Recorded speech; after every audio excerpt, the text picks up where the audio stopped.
kenalin, saya Hanifah Mahilasari, dosen dari Departemen Politik dan Ilmu Pemerintahan FISIP Undip. Dan nama saya Bangkit Wiryawan, saya juga dosen di Departemen Politik dan Pemerintahan FISIP Undip. Nah, kali ini kita akan memperkenalkan lab milik Departemen Politik dan Ilmu Pemerintahan FISIP Universitas Diponegoro dengan nama GovLab. Nah, apa itu GovLab?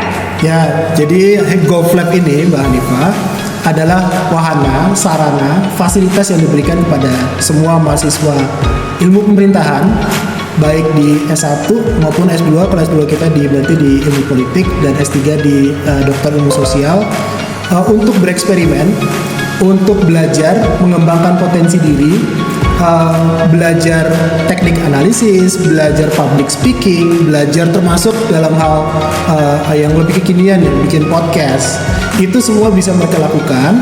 Mereka bisa melakukan analisis baik yang sederhana, baik yang sifatnya lebih ke tebak-tebakan atau sifatnya lebih ke menduga-duga, atau analisis yang lebih mewujudkan hubungan kausal yang menggambarkan fenomena politik atau analisis big data seperti yang akan dilakukan banyak mahasiswa ilmu pemerintahan di angkatan 23 kemarin.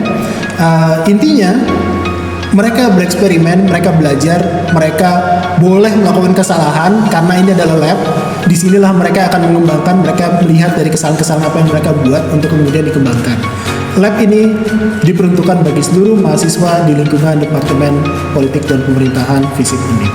Oke, dan pada intinya lab ini juga terdiri dari berbagai infrastruktur yang ada yang sudah disediakan oleh departemen ataupun fakultas sehingga mahasiswa dapat mengolah data-data empiris tersebut menjadi sebuah hasil karya yang baik dan tidak membosankan pastinya dan ditayangkan di channel YouTube ini. Betul. Studi mahasiswa itu bisa dilakukan dimanapun, tidak terkungkung pada ruangan lab ini. Mereka kalau mau keluar, peralatan yang dibutuhkan untuk dibawa keluar, mereka bikin podcast di luar, bikin take, wawancara di luar, atau mereka melakukan analisis tidak harus di meja di dalam lab, tapi juga bisa lakukan di kafe. Nanti hasilnya bisa mereka analisis bareng-bareng bersama, nggak harus di lab. Nanti semua dibawa ke lab untuk kemudian dibungkus dalam satu media podcast atau media konten TikTok yang bagus. Itu semua bisa dilakukan.